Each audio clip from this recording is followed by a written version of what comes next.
Uganda lifestyle.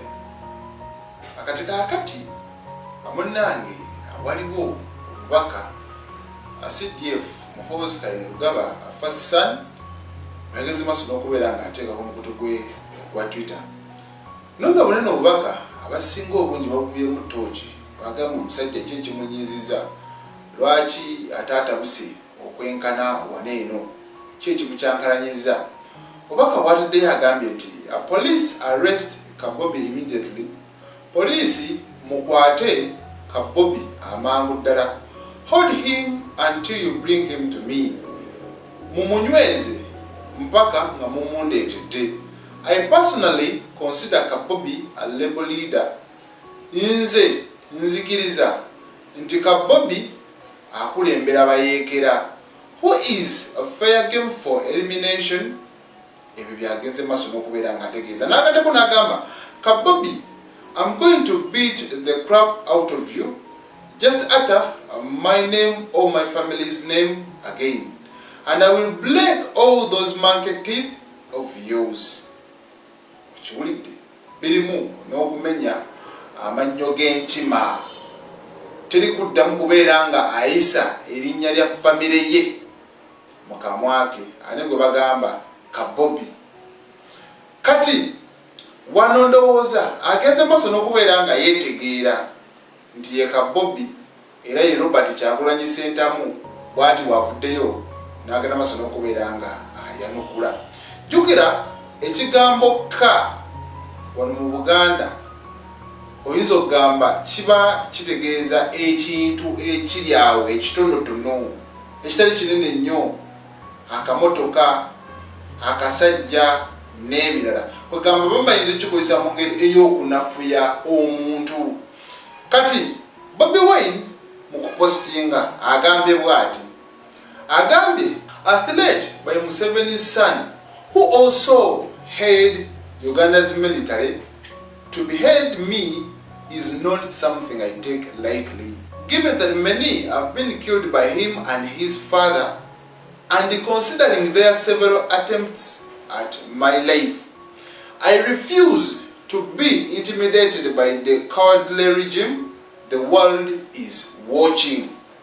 Agambye nti nno okuntiisatiisa nga mutabani w'omukulembeze w'eggwanga yantiisatiisa sikitwala nga kyakusaaga. Ono azze atirimbula abantu ab'enjawulo era nange bagezezaako emirundi mingi nnyo okunzita ye ne kitaawe. Kati n'agamba nti ye tajja kukkiriza kutiisibwatiisibwa n'abatiitiizi. N'agamba nti ensi yonna eraba. Kati zino entalo tetujja kugamba nti za bigambo wabula za bubaka. N'ateekayo obubaka ababufunyemu kye babufunyemu ne babufunamu ate n'ono omulala n'agenda maaso n'okubeera nga ayanukula. General Muhoozi Kainerugaba guno si gwe mulundi ogusoose nga tweetinga. Era gye buvuddeko awo emabega tweet gye yakola ku Sudaani mwagiraba, ey'e Kenya mwagiraba, n'ewalala wangi. Naye lwakuba bw'atweetinga sometimes agenda maaso n'okubeera nga tweets zino eno azijjayo. Kati kye tutamanyi ye yakwasaganya omukutuko gwa X oba waliwo omulala. Naye nga sofa ebyo bigenda mu maaso ku sayidi eyo, omukulu agambye mumukwate mumundeetere. Kale ensonga gy'agenze maaso n'okubeera nga nokolayo y'ono kuyisa famire ye mu kamwa. Kituyinza okugamba nti bannabyabufuzi ekyo biyinza obutakyewala.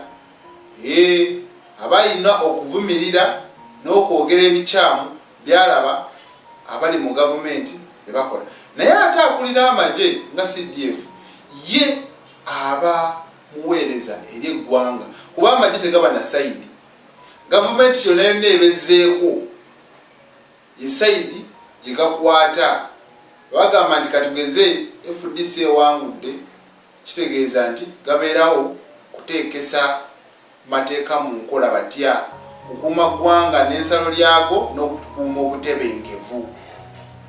Ekirala, amagye gano eno gatambulira ku ministries ez'enjawulo nga onalaba nti waliyo kyetwandiyise Ministry of Internal Affairs, Ministry of Defense n'ebirala. Kitegeeza gabeera under a certain orders. Ate nno ne wesanga omukulembeze yabeera ow'okuntikko. Kitegeeza amagye tegayinza kwesaliramu omukulembeze takoze eki. Kati sofa ebiwo bityo biri ku sayiti eyo